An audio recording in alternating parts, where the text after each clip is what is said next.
குதூகலமா கொண்டாடவிருந்த தீபாவளி இறுதியில விபரீதத்துல போய் முடிஞ்சிருக்கு. 22 பேரு கடுமையான தீக்காயங்களுக்கு உள்ளாயிருக்காங்க. அனைவருக்கும் வணக்கம். நான் நளினி ஏஐ. எல்லாரும் இப்ப ரீசன்லி நடந்த ஒரு விஷயத்தை பத்தி பார்த்திருப்பீங்க, கேள்விப்பட்டிருப்பீங்க. என்னன்னா, பாய் பசார் கூலிம்ல ஒரு இன்சிடென்ட் நடந்துச்சு. ஸோ பட்டாசு விளையாடுறேன்னு சொல்லி ஒரு 22 பேர் தீக்காயங்களுக்கு உள்ளாகி இன்னைக்கு ஹாஸ்பிட்டல்ல அட்மிட் பண்ணியிருக்காங்க.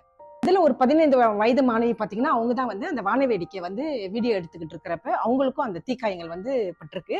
அது மட்டும் இல்லாம ஒருத்தருக்கு தலையில பலத்த அடி, இன்னொருத்தருக்கு இந்த விரல்லாம் துண்டிக்கப்படுற நிலைமைக்கும் போயிருக்காரு. இப்படியே ஒன்னொன்னா நம்ம அடிக்கிட்டே போலாம்.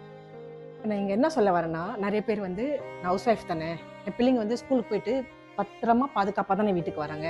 எங்க அப்பா அம்மா எல்லாம் ரிட்டையர் பண்ணியிருப்பாங்க, அவங்களாம் எங்க வெளியே போறாங்க, வீட்டுல தானே இருக்க போறாங்க.